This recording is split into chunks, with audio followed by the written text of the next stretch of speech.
ممكن حتى يعني لو احنا نحط في بالنا انه رايي صواب يحتمل الخطا ورايي غيري خطا يحتمل الصواب، يمكن احنا راح نرتاح كثير دكتور. بالضبط. لكن هناك يعني علماء النفس يقولون تلك المقولة الشهيرة: لا تجادل الأحمق، فالناس لا يستطيعون التفريق بينكما. احنا مشكلتنا في مجالسنا كل واحد يبقى يجادل باسم الفريق، باسم الفريق حقه وهو الصح بينما الآخر خطأ. لو أعطينا للطرف الآخر مجال، يعني أنا بالنسبة لي لو يجيني واحد يقول لي الشمس لونها زرقاء، أنا بقول له صحيح، بس بالنسبة لك أنا أشوفها لون آخر.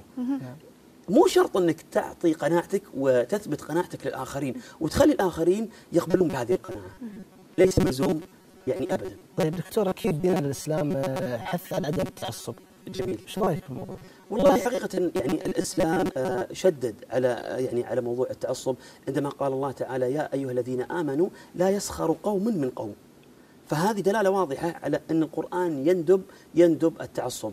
الرسول عليه الصلاة والسلام يقول: المسلم من سلم المسلمون من لسانه ويده.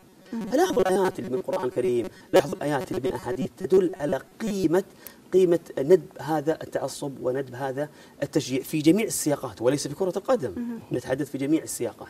طيب دكتور، الحين نسمع دائما بعد كل مباراة وبعد كل بطولة مثلا أو نهائيات دوري مثلا، نلاحظ أخبار في الجريدة في اليوم الثاني رجل يطلق امرأته مثلا بسبب مباراة، أو أخ يقتل أخاه مثلا. كون يقدم بعض الاستشارات في المجالات الأسرية، أنا أقول في المنطقة الشرقية تحديدا هناك حالات طلاق، وكانت حالات معلنة في بعض الجرائد اليومية سببها اختلاف ميول بين الزوج أو الزوجة. اثنين، ربما يكون اختلاف فكر، ربما يكون اختلاف، ربما بعض الرجال يخرج وينهزم فريقه يرجع البيت معصب، تحدث المشاكل، تحدث الخناقات. لذلك أنا أقول للمشاهدات: خلونا نفرق بين الفعل والفاعل، بين السلوك والذات، بين الصح والخطأ. مع أنه دكتور الكرة هي من البداية دائما يقولون أنها هي كرة السلام، هي لغة الحب، لغة التفاهم. كل العالم يعرف وش يعني كلمة أو وش اللعبة، ما تحتاج لترجمة، فهي أبسط أنه تستطيع أن توصل للعالم. فللأسف أنها صارت فيها حروب وفيها حالات طلاق وفيها أنه الناس صارت تكره المباريات. لما احنا يمكن في سؤال يعني شوي تاريخي، اللي هو متى بدأت أول حالة تعصب في العالم دكتور؟ والله إذا بنحسب وبنتحدث في فلسفة التعصب، حدثت تحديدا في عام 1885. هذه أول حالة تعصب حدثت بين فريقين، فاز الفريق الأول على الفريق الثاني 5-0. فمن هذه الحالة جاء الجمهور بدأ يتقاتل مع بعضه، وخرجت لنا في بريطانيا ما يسميه الهنغولية. والمقصود بهذه الكلمة مجموعة خاصة بالتعصب الرياضي، يعني مجموعة مافيا متخصصة بالتعصب الرياضي. الآن بعد التشديدات الموجودة في بريطانيا، المجموعة هذه بدأت تمارس عنجهيتها وتشجيعها المتعصب خارج بريطانيا. طيب دكتور، الحين التعصب الرياضي اللي قاعدين نشوفه في الملاعب، ايش تتوقع يعني أسبابه؟ ويعني مثلا حتى توصل أحيانا للعيبة أصلا من ناحية أذية اللعيبة. يعني أنا أركز على موضوع الوعي والثقافة. محتاجين لاعبينا يعني وعي وثقافة، محتاجين زيادة وعي وثقافة للاعب، للجمهور، للإداري، للمدرب، للجميع. طيب دكتور، شبابنا الحمد لله يا رب عندهم وعي في مسألة التشجيع الرياضي. زميلنا معيض القحطاني الله يعطيه العافية طلع أمس لأحد المجمعات التجمعات الشبابية، سألهم عدد من سؤال الحلقة الرئيسي: وش رأيك بظاهرة التشجيع؟ طلع لنا بعدد من الإجابات نشوفها مع بعض. إذا كانت الاستطلاعات جاهزة أستاذ عبد الله نشوفها إذا مشاهدينا.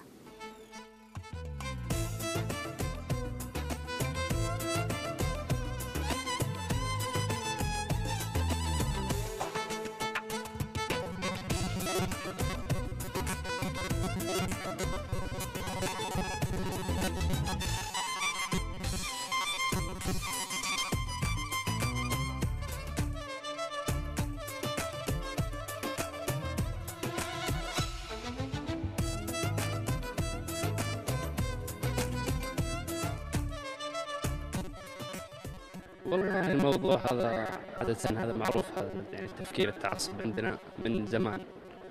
والرياضة أصلا ليش حطوها للتسلية، والناس عندنا الشعب يعني هذا حتى لو أشوفه أنا أكثر شيء يجي في العرب عندنا السعوديين هنا بشكل غير طبيعي. يعني هم ايش حطوها رياضة؟ انها تسلية، ترفه، يعني تشيل عنك شوية امور الدنيا وزي كذا الحياة. هم عندهم كيف قلبينها عندهم الفرق انك يعني خلاص، يعني مثلا زي تشوف بين الفرق اكثر الهلال، النصر، الاتحاد، الاهلي، يعني لو تلاحظ عندهم التعصب كأنه حرب. تجيك جالسين شباب تكوى زي كذا سوالي كذا نكت، تشوفهم يحشون بعض، بعد شوي تقلب ضاربة. يعني عندنا هذا غريب الصراحة، يعني أنا أشوفها غريبة.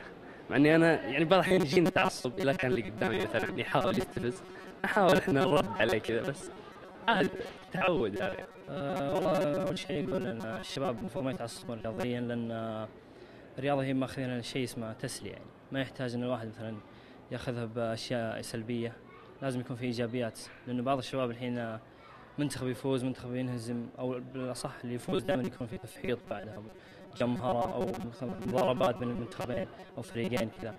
المفروض ما يكون في الأشياء هذه. والله الكرة يعني ما لها داعي هالتعصب، هي يعني مباراة تكون ودية، يعني ناس ما لها يعني ما لها داعي. أنا أقول هي كرة، كلها كرة قدم. والله يا أخي بالنسبة لهذه ظاهرة صراحة ما ينبغي أن نشوفها في الشباب السعودي بالذات، يعني والشباب العربي عامة. يعني نرى أنها يعني ظاهرة ليس محببة للجميع. يا أخي المفروض أن الإنسان يعني يشجع للفريق، يعني كفريقه بتمعن وهدوء يعني نفس كذا، لأنها في آخر المطاف رياضة، في فائز وفي إنسان مهزوم. ما يحتاج تعصب الرياضي لو انه يعني يكون لو انه اساسه رياضي ياخذها بروح رياضيه، يعني لا تعصب شيء. الدوري كذا هو اصلا مره لك ومره عليك، وما يحتاج انه واحد يتعصب في الرياضه.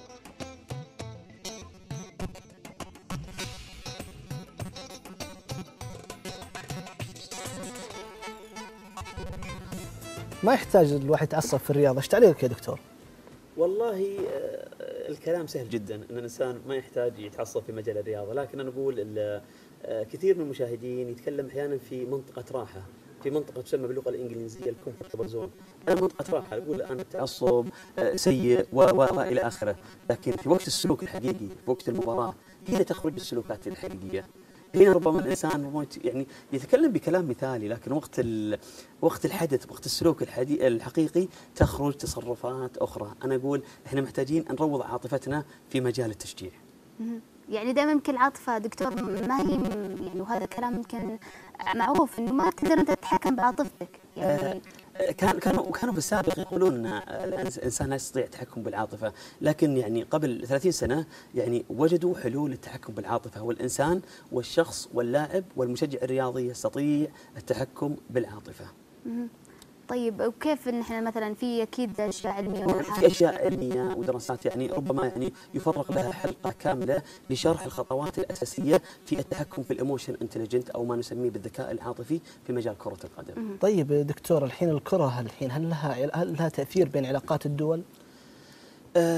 والله يعني سؤال جوهري.